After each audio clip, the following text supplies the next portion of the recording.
middle school. I have high school certification. I've been teaching for 20 years. And, you know, we were talking about having new teachers come in, and it's hard to tell new teachers to come in. I will say this, though. I have had, the only thing that keeps me there, and it's not the money, but I was at the casino one night and had this grown man walk up to me and say, Miss Cantor, Miss Cantor. Of course, I didn't know who it was. I just knew it was one of my former students. You were the best teacher I ever had. And the first thought that went through my mind is, who is he? What's his name? Because I'm going to embarrass myself. And the second thought was, oh my God, I'm old. Because he was like 35, you know. But that's the reason we're doing it, is to have that we affected some child's life some way, somehow. All of this other stuff to me is just additional paperwork and stuff. That's not the reason that your heart's there. You know, if your heart's not into teaching, all of this is going to really snow you and drag you down. So I have to go in the classroom every day and say to myself, I'm here for the kids. If I can reach one child, then I've done something. I've made a difference. And all of this is just extra weight that they're putting on us. And one of the things, and I was telling you a little bit earlier, there is a model that they are doing this year. This is how we're going to be evaluated, the Charlotte Danielson model. And this is on the Louisiana State Education website, and you can go to it, and it will have it there. Now, the thing I found out, and let me say this real quick, I'm one of those people that see the glass as half empty, which is kind of sad because I'm more of a negative type person, and there's other people that are, oh, this is great, this is great. I'm more of a realist. It's not great. It's going to be difficult. It's going to be really hard for us to deal with all this. And hopefully it'll fall under its own weight. And because you've got effective teachers, you've got magnet teachers now being rated ineffective because of this. And hopefully that at the end we'll all get to stand together and say, we're not going to do this anymore. And you know, we may end up having to do like Chicago, and teachers are going to have to be willing to stand together, because doing it by yourself is not always the easiest thing. But the way I look at it is, you know, Martin Luther King started out as one person, and he ended up with thousands of followers. So I'm going to encourage you right off the bat to use United, because if something's going wrong and you're you have to step up. You have to file a grievance. You have to say, no, we're not going to take this. And the more of us that do that, the more change we're going to see quicker, because you have to not let them push you to the point that you can't do your job. I mean, it's very stressful right now. So, and I'm a firm believer in standing up for my rights as well as the student rights. And you can ask Jackie, she knows. I've been there, been doing it a long time, and yes, it's hard to file a grievance, and it makes it difficult at times for you, the teacher, but in the long run, you have the satisfaction of knowing that somebody's not just walking all over you and telling you what you have to do. You're having your rights met too. So I encourage you to stay up with that. Make sure you call her if you have any kind of problems, and don't be afraid, you know, because you're going to have to do it. But back to the Charlotte Davidson model. The thing that really blew my mind was there's actually two of these posted. One is her model that she originally came up with, and the second one is the one they're using for Louisiana. They are completely two different animals. They don't even look or sound alike. Her original model, we would all be effective teachers. It had things in there about your classroom environment. It had things in there about, you know, how you interact with the children. It had things in there about, you know, were the children involved, things that we all do anyway. This model, they have taken it and they have torn it completely apart, and it's not anything like what she started out with. And as I told you, we were told by our administration when they first started talking about this that no one was going to be proficient. No teacher would be marked proficient. That all of us would be lucky if we're emerging, which is what they're calling it now, emerging, because of the way they've written the model. And I'm going to try to go through it and just tell you some of the things that are in it, because like I said, it just blew my mind of some of the things that they rate you ineffective on. And I'll pass this around and you can look at it. But the way they have it set up now is you are either ineffective, you are effective emerging, you are effective proficient, or you are high effective. None of us are going to get high effective. That is basically the students are teaching themselves and you are just monitoring. Everything in here is written. The students teach themselves, the students set their own goals, they do their own evaluations, they have choices of how they're going to be evaluated.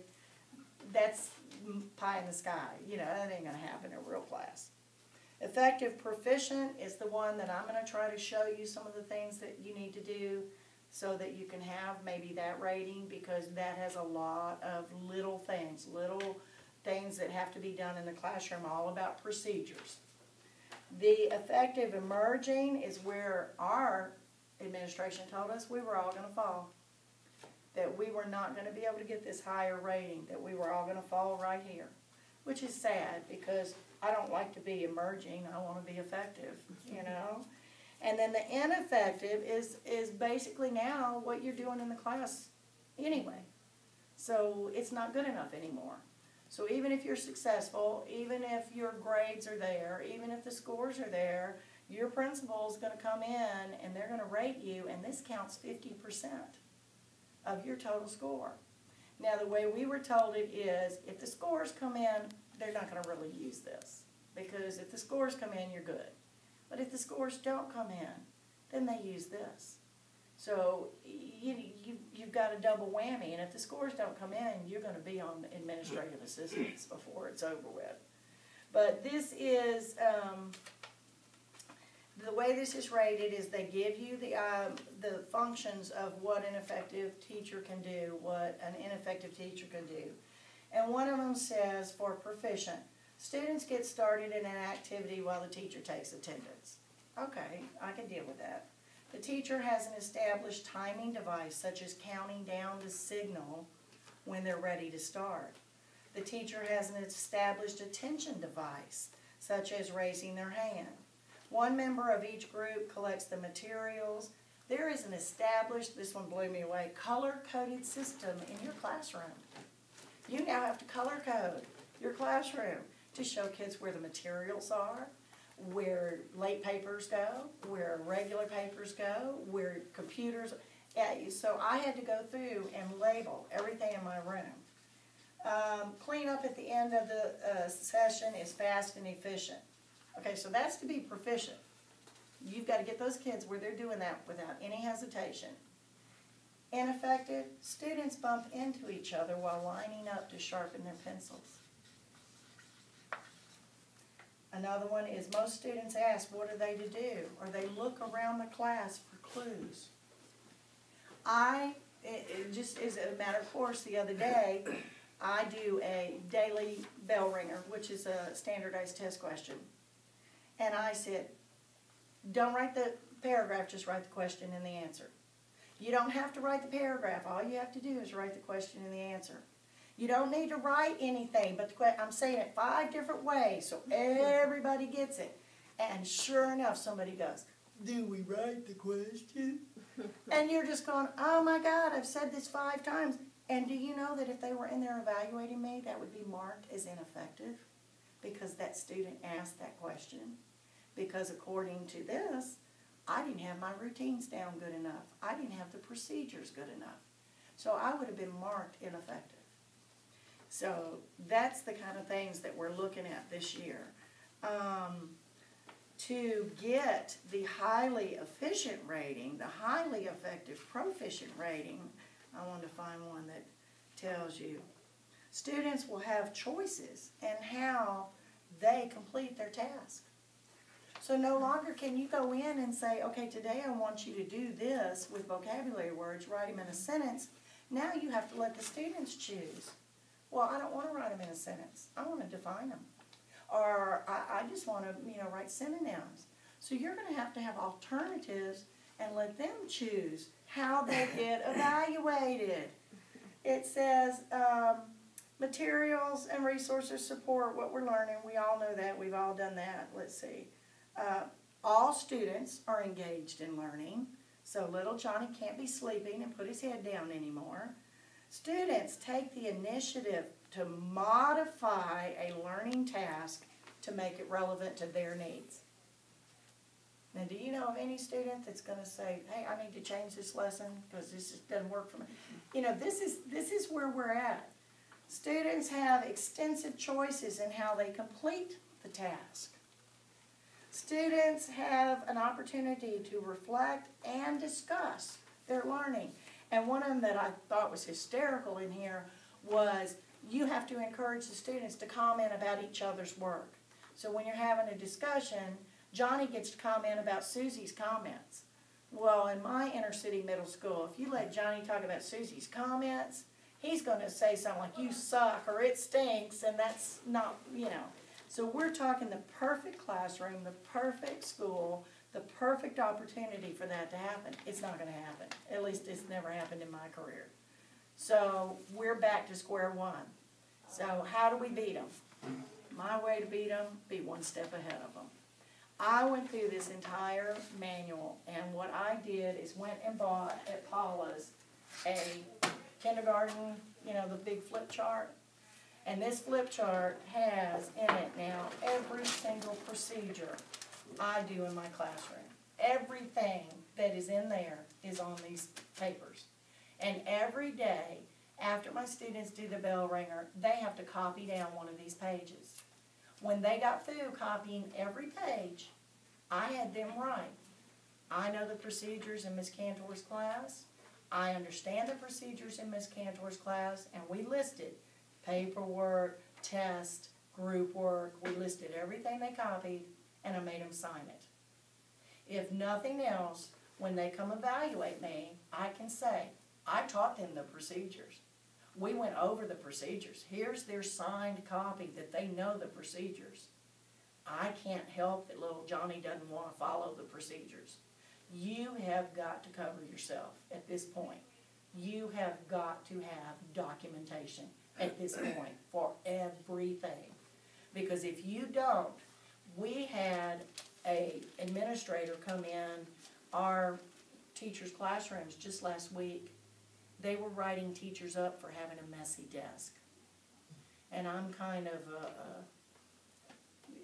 like I said, I'm a mouth. I won't take stuff that's not right. I went in the principal's office and took a picture of his desk. And I said, your desk is messier than mine. Why is a teacher getting written up for a messy desk? Well, it's an organizational issue. Okay, do you know where everything is on your desk? He said, yes. I said, so do I. And I said, the day my desk is clean is the day you need to worry, because that means I'm not teaching. I'm back there cleaning my desk. I said, if my desk is messy, I'm up there teaching. But that's the kind of stuff they're looking at, is your desk clean? You know, little things like that. Are your bulletin boards straight? You know, we do something in our school called data walls. Do y'all know what a data wall is? We have to give what's called a focus quiz every other week. 5 questions that cover what you've taught for that week. If the students don't make 80% passing rate, or you don't have 80% of your students pass, you have to reteach. And so you have to do it again. Well, every time we do a focus quiz, we have to turn around and post this on the wall. So we have to have the quiz, and we have to have graphs that show what the classes did. And then if they don't make those 5 questions at 80%, you have to reteach the next week. And this is a accountability system, I guess, to see if they're, you know, staying on top, if you're getting it on top. But that's one more thing that you're taking out of your teaching time, and one more test that you're doing to see where your kids are at.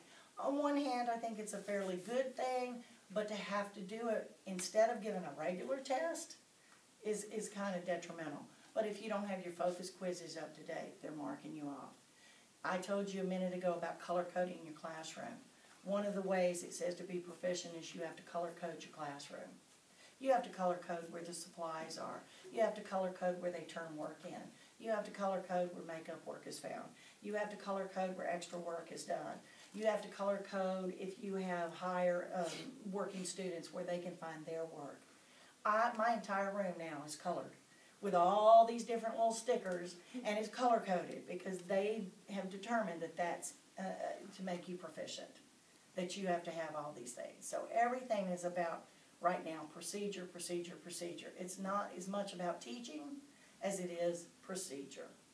So I went through, the first thing I did, and just to show you this, the first thing I did was I came up with, and this was mainly for me because I do need my kids to know the test questions. So I came up with higher level thinking terms that they're going to see on the test. And we're learning, distinguish means, compare, examine, determine. Because I found out, and this has always been the way, that kids don't know some of the words. And where that test will say determine, they'll ask you, what does that mean, determine? So I did this for me to make sure that I could teach the kids all the different words that they're going to see on that standardized test, and that they all mean the same thing, they're just written different ways. So I did this, and I have 2 pages, of the words that I have seen in Bloom's taxonomy, where you have different meanings. Let me see if I can put this pen over here without bothering me. I don't know, that won't stand up there either. I'm trying to make it stand up better. Okay, so the next thing, and it took a while to do this. I didn't get this done in one day, and no one else at my school has done this, just me. This was my initiative to do because I read through that evaluation and I said, you know what, I need to be one step ahead of them. I need to be that I know what they're talking about. So the next one was, at the end of each a daily question that we do, our bell ringer, I ask them a thought question, and of course this again is Bloom's higher level taxonomy. These are the kind of questions that they're evaluating us on to be proficient. Can the students answer, do you believe, and back up their statement? Can they answer, can you give a suggestion about? And I just throw it in at the end of the bell ringer. Whatever the bell ringer is, I use one of these. I say, okay, let's go to question number 8. And by the way, this is hanging on my bulletin board in the classroom next to my vocabulary wall, and I flip to whatever page we're doing. So that page is showing all day whatever we're doing. If we're doing group activity, I go to the group activity page. If we're doing this, I have it on this page. That way if they come in, any administrator comes in, they see what we're at, and the kids see where we're at. And like I said, I've had them copy every bit of this. One day we'll copy this one, the next day we'll copy the next one. And then they know, we've talked about it, so I know they know it. Grades. You have to tell them how you're grading. If a child raises his hand and says, is this going to be graded? That's an inefficient rating. If a child raises his hand and says, how is this going to be graded? That's an inefficient rating. So you have to tell them everything about your grades now. You have to tell them ahead of time. You have to tell them what you're grading on. You have to tell them where papers go. You have to tell them about quizzes. We actually had to make a chart this year and turn into our administration how we're going to grade everything. Like quizzes are worth 25 points, and tests are worth 100, and group work is worth, and we had to turn it in and show them what we're grading things on. So there's one that I did that's on grades. And you can see these aren't short. There's a lot of stuff on them. The next one, discussions. They want you to do discussions in class for you to be proficient. And not only do these discussions have to happen, but you have to let the students do the discussions. You're no longer supposed to lead them. They're supposed to lead themselves. Now, that's not possible with a lot of the kids we have. I have a lot of low-level kids that aren't even on grade level. It's impossible to do. This, to me, is more of a magnet high school type, independent study. But I went ahead and wrote one on discussions, and very simple, raise your hand, only positive comments, one person at a time, stay on the task. Stuff that is common sense, but now you have to prove you taught it. Now you have to show that you made them aware of it. Okay, the next one, class procedures. If they're not working the minute that bell rings, they're going to mark you as ineffective. You have to have the procedure down where every day they come in and do something. My students know by the bell that they have to start working. And this is a real effective tool that you can use. I count. I walk in at the bell and I start going 1, 2, 3, 4, 5. I'll only go to 50. They know that that means they're staying after class that long. And I will promise you, you stand there and just start counting, and you let them know one time I'm keeping you after class, however long I have to count, and they will make each other shut up and go to work. They don't like it when you count. And sometimes I don't even tell them why I'm counting. I just stand there, 1, 2, 3, get out your work, hurry up, you got it, don't let her get to 50. Because they don't ever know what I may say 50 means. 50 may mean we're working out of the book today. 50 may mean you're staying after class. 50 may mean a phone call home. I can use anything I want. It's just the idea of the counting that it just blows them away. Sit quietly, pay attention. You guys, this is stuff we do every day. But now you have to make it routine, and you have to make sure they know it. So this is a way to make sure they know it. It's not anything, brand new, but it's what you're going to be graded on now. Again, some of them, are 2 pages long, complete all assignments, get a buddy note taker. All these things are what we do every day anyway. But now you've actually said, oh, Johnny, you're not doing number 13. You need to do number 13, and you can refer to it that way. And then they start learning the procedure. The next one is signals. You now have to have signals. You can no longer just say, please be quiet. Guys, please quit talking, be quiet. In this Danielson model, to be effective, you have to have established signals. Of course, my established signal, I told you one of them was counting. Raise your hand, to be quiet. If you flick the lights, they're going to have 15 seconds left. Fire drill, you have to cover everything. Things that you never even thought of before, you have to cover, and you have to have a procedure for. And it can be anything you want it to be. Just write it down and make sure that you have one. For starting class, for ending class, we count backwards. 15 to 1. Okay, we're through with this activity. You've got to have a procedure for everything you can think of. And then I told you, you have to color code your class now to be proficient. So, I have an orange basket for absent or late work. I have a yellow basket where they can put in makeup work or work that's corrected. I have a green cabinet. It's got green stars all over it. That's where supplies are. That students can go get supplies. Red, student computers. I had to put colors on my computers to let them know which ones they could use and which ones they couldn't. Blue, do not touch. So you have to label that. You can't just leave it blank. You have to tell them which things they can't touch. Purple was extra work. Yellow was, read. It's important. I have these. I went to the dollar store and bought these little yellow pencil papers. And they're just a pencil. And I put them all over the room. And they say, important. And so that's something they have to look for, something they have to read. So you have to color code your classroom. You have to tell them how you're going to do your tests and what you expect from them on your tests. You have to answer every question, study. This is common sense. But we now have to teach all of these routines. We now have to teach them everything that they need to know. You can't assume that they know anything, even in a video. You have to tell them what's expected of them during the video. You have to have that procedure down. You have to tell them about group activities, and this is a biggie this year. In this model, for you to be rated proficient, your kids have to be doing group activities. There is no ifs, ands, or buts. Everything I read said group activities. Everybody has to participate. They have to be coming up with their own questions, their own answers. They are having to evaluate their own work. You have to do group activities. There's no getting around it this year. I came up with jobs for each student in my classroom, excuse me, because it's a science classroom. My students sit at tables, and there's 4 students to a table.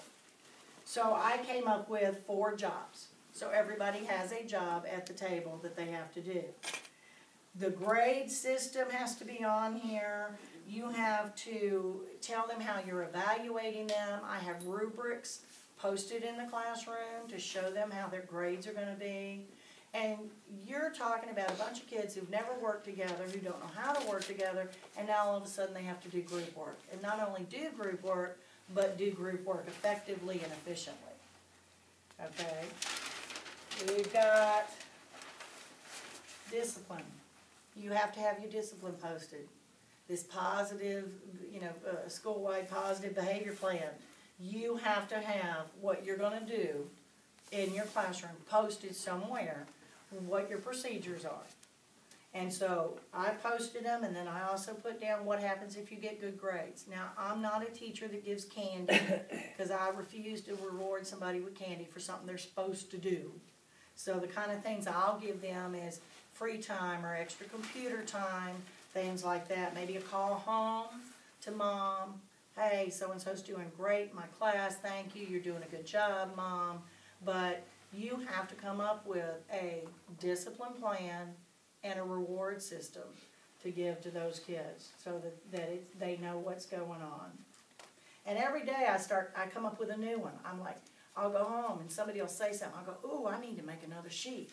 I mean, and this book's got 25 pages, and I've almost got it all filled up already, This one is student responsibilities. Now that child knows what they have to do. I'm not going to let it all be on just me. They've got responsibilities. But again, you have to post it. You can't just say, I told them to sit down. You got to prove that you told them to sit down. How do you prove it? You post it. You write it up. You post it. If they don't get it, you make them rewrite it. My students have written every one of these. If they don't get it, I'll say, okay, well, I guess we have to write class procedures again today. And I'll go back to that page and make them rewrite all of them again until they get it, because I have to do it that way. Again, most of these are 2 pages. Be a buddy, use your planner, follow discipline procedures, take pride. These are all common sense things that we all know and do. But now, because of Charlotte Danielson and state of Louisiana, we have to post all of this. So I'm going to stop with that there, because that's pretty much all of them right now.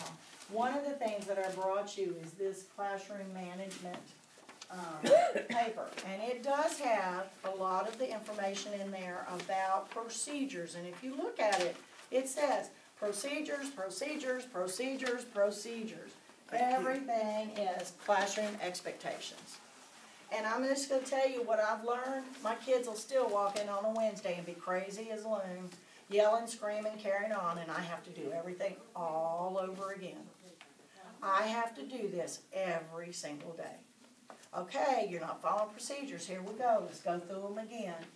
Okay, get up, go out, and come back in again and try and start over. You are going to have to do it routine every day till they get it, especially to get it before you're evaluated. You have to tell them, don't ask me about grades. Read the grading policy. Don't ask me about how this is evaluated or if this counts. You got to make them not say those kind of things, because if they say that, you're ineffective. I have a policy now where they don't get to sharpen their own pencil up in the classroom. They have to bring their handheld pencil sharpener in their desk, because, like I said, if they bump into each other while they're sharpening the pencil, you're ineffective. It says it right here. You're ineffective. If they don't have their own supplies, you're ineffective. If they are arguing with each other, you're ineffective. Everything is being put on us about what they do. And in order to get even close to this proficient rating, you have to have this perfect class where all these kids come in and do everything they're supposed to do, and they're on target, and they're learning, and they're questioning. Pie in the sky, it ain't going to happen. But you can get a lot of it to happen by establishing the routines and doing the same thing every day. And I hate that. I'm a real fly by the seat of my pants teacher. I know how much disruptions we have in the classroom. I'm very flexible. If it ain't working, we throw it out, we do something else. If I see that this one didn't work second hour, third hour, I'm doing something different.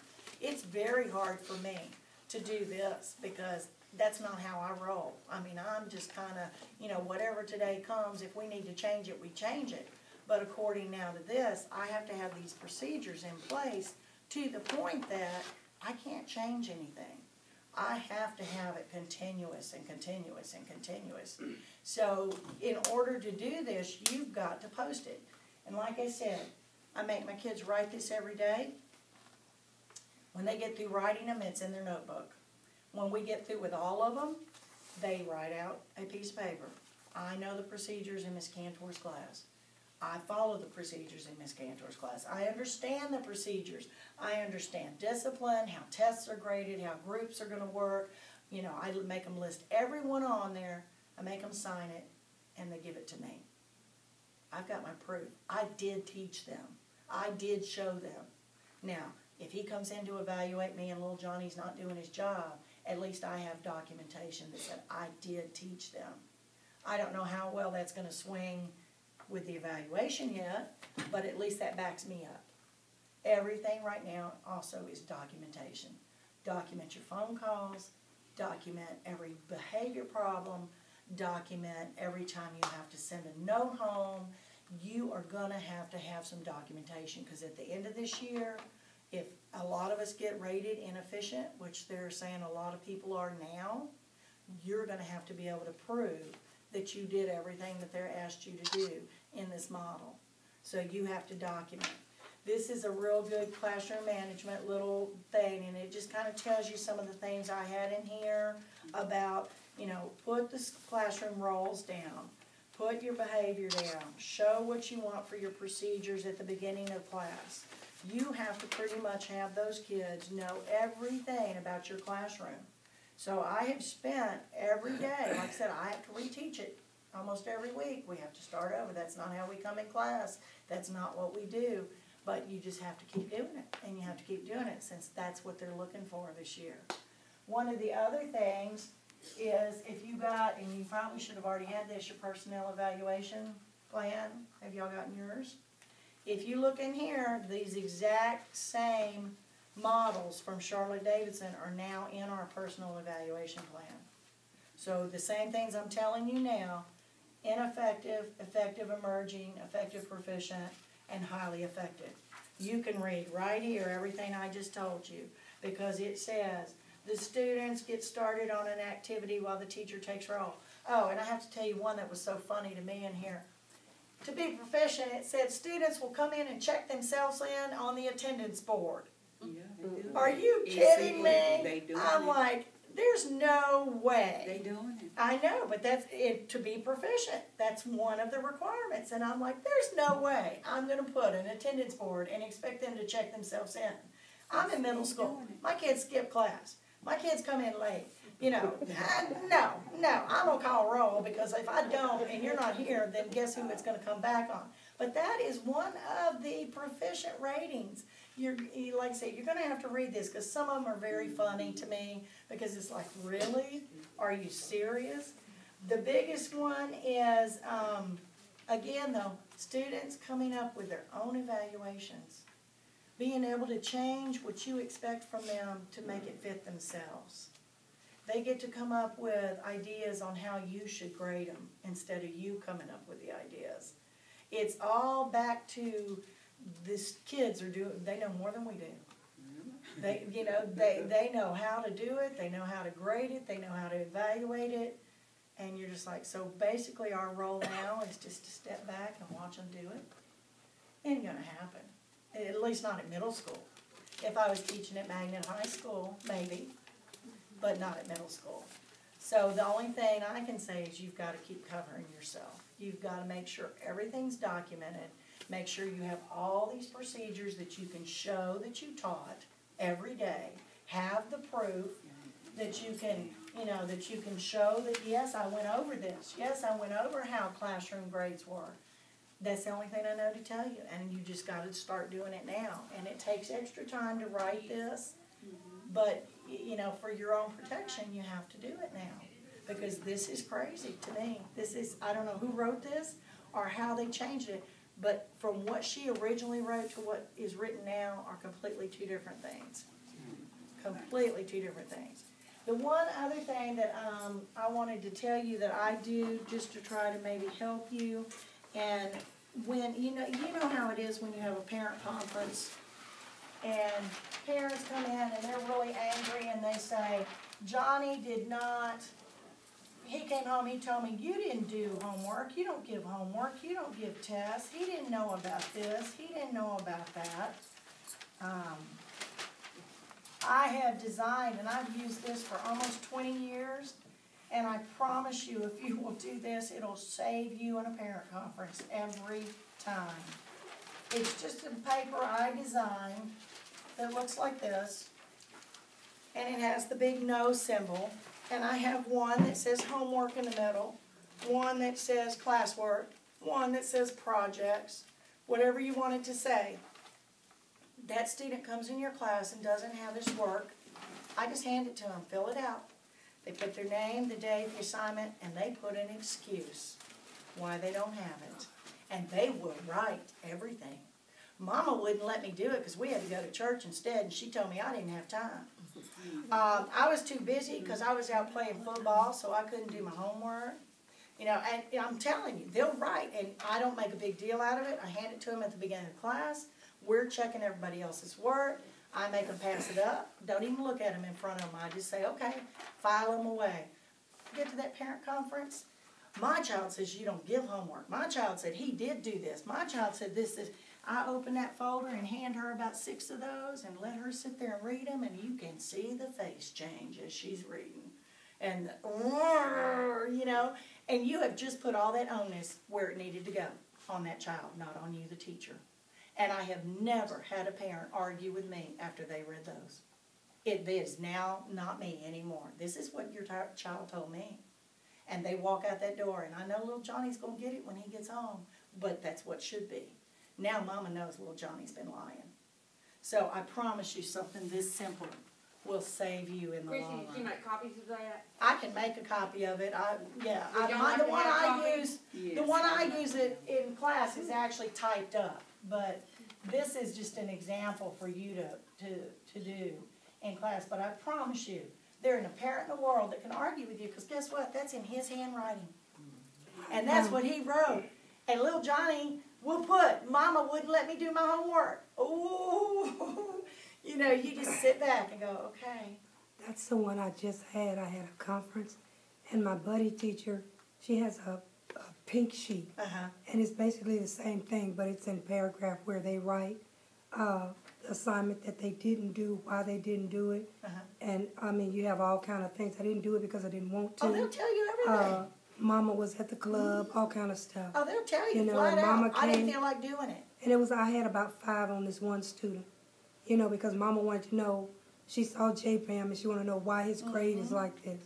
So then she wanted to know, you know, well, why are you putting 10% on homework? It's like, because you can do it. You can do it, anybody can do it. I want to know that he's doing it, so more weight was on the classroom work. You know, she just went on for about 45 minutes. But those notes. You pull those notes out, and it's in that child's handwriting. Right. And you didn't tell that child what to write. They wrote what they wanted to write. And I'm telling you, they'll say. You know, I had one of them say, well, Friday we went to church, and then Saturday we had to help Amy move, and then Saturday night I was too tired, and then Sunday Mama made me clean my room, and then Sunday night I just forgot about it. And all I have to do is give that to Mama, and that's it. I'm done. That child is done. Will you have homework if you put the other assignments? Yeah, I put no homework. I've got one that says no project. I even have one that says no classwork, because you know as well as I do. They're sitting in class not working. I just hand them one and say, okay, just tell me why you're not working today. I don't make a big deal out of it. They don't have a clue what I'm using it for. It's no big deal, so they write. They'll fill it out, they'll write it and hand it back to you. They don't think anything's going to happen. And the day that conference comes and they're sitting there and they see me pull those out, you can see on their face, oh my God, she's using these. And like I said, I usually give them to the parent. I'll just write, gave parent homework excuses, however many I gave them or whatever, and I let them take them home because a lot of them want them. Can I take this home with me? Yeah, sure you can. They're for you. Go ahead. I promise you, it'll save you in parent conferences. I never have had a parent that could come back on me after they got those. Because how can they? How can they say it's the teacher? You're going to have to get smarter this year as far as documentation. You're going to have to protect yourself. Everything in here is about procedure, about being accountable, about showing what you are or not doing in that classroom. And the more little things like that, and it's no big deal, go run off 50 of them, and like I said, I don't make a big deal out of it. I just, who doesn't have their homework, okay, and I walk around and I just pass one out, and I go ahead and do whatever I'm doing, and then I say, okay, pass up your excuses. I take them, I go set them back on my desk. I'll read them later, but I don't even pay attention to it. I make it like it's no big deal. And then later I put them in the file. And so like I said, you got 7 or 8 of them showing up. That's Mama, that's why your child has all these zeros. That's why your child has all these F's in my class. And you could even do it for F's if you wanted to. If they made an F, you could say, why didn't you study? Write one out. You can put it any way you want, but that's your documentation. So you have got to do that. And like I said, if you go to Paula's, these are about $9. It'll be worth your doing because you're going to be able to prove that you taught all these procedures in your classroom. If you have your phone out, if you want to take a picture of it, Yeah, do so. you can look at them, you can copy them, you can write them. You know, like I showed everybody that was here what they all were, but they are every procedure I do in class. And regardless, somebody will come up to me, we'll be talking at lunch or something, and somebody else will come up with another thing. Well, did you write about, you know, how they have to do projects? Ooh, I got to go make a new one. And already this is about 16 pages. But it's every procedure, how my class is now color-coded, everything. When they come in to evaluate me, they can't say that I didn't cover everything in that. And if we have your email addresses, I'll make sure, Christy, you got that written somewhere. And that you will just email it to you so you can do your own. And just do it. I mean, and like I said, for those of you that came in late, what I was showing everybody else is, it goes all the way from higher level thinking questions that we now have to do, to how I'm going to do discipline in the class, to how routines are, to how grades are, because the new model says, if a child raises their hand and says, what's my grade on this, or how are you grading this, you get marked ineffective. If that child says, do you grade this paper, you get marked ineffective. I can say 20 times to my children, this is going to be graded, is this going to be graded? I would get marked ineffective because they asked. One of the things in the model, and some of y'all missed this, one of the things in the model is if Johnny and Susie bump into each other while they're sharpening their pencil, you get rated ineffective. If Johnny and Susie are arguing in class, you get rated ineffective. They have to not only be able to have group discussions, they have to lead group discussions for you to be proficient. There are some things in here that I don't even know where they came up with them. It blows me away. You have to Christy, I just had a PE teacher tell me that his principal had done his observation, and he got a 2.5. She said she gave him every available point allowable, but because of the subject he taught, that was the best she could give him. Right.